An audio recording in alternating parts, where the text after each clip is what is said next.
a couple of big teams in this particular pool, or rather in this group. Obviously Argentina, obviously outright favorites in this one.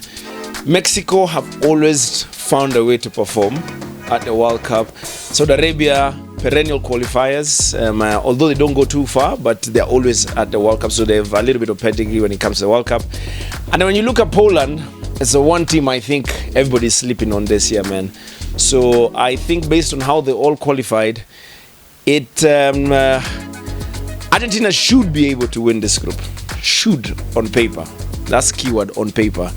But definitely they need to expect a lot of fireworks from Mexico and Poland. So it's between Mexico and Poland who will obviously get out of the group as well.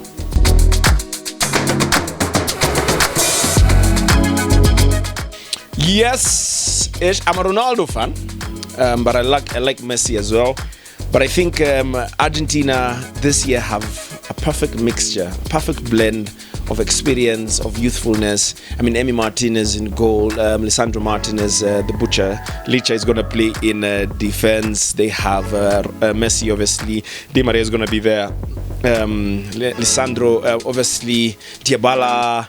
So there's a couple of players that we need to look out for. But I think based on the fact that they won Copa America, I think it might work. I think this might be it for Messi.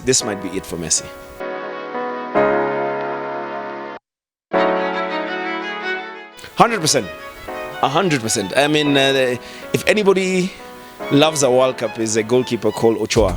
Plays for, I think, one of the teams in Mexico now. Used to play in France, I believe.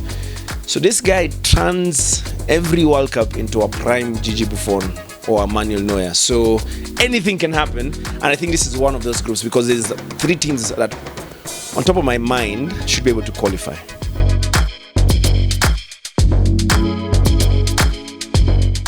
No, not really, man. They have Zelensky.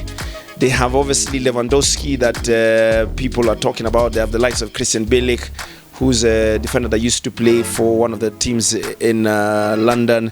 I know they have a striker. I think Milik plays for Juventus. Yeah, he's a striker for Juventus. So last year at the Euros, went all the way to the quarterfinals, I believe. Lost just barely to Portugal, if I'm not wrong. Yeah.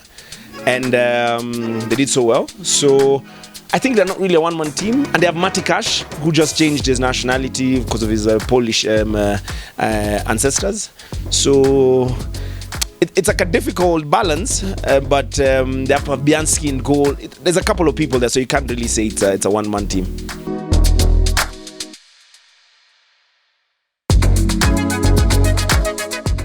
I'd say the one thing that really favors South American teams should be the draws, because I was looking at there was a draw that was done recently that predicts that Messi will be winning the World Cup. I mean, based on prediction, and if you look at how the groups are going to be shaping up, there's a lot of tactics that goes into that as well. Some teams intentionally finish second so that you can obviously get like a more or less a weaker number one on the other side as well. So there's a lot of tactics in play there, but I wouldn't say the qualifiers are difficult because I think Africa is the hardest, man.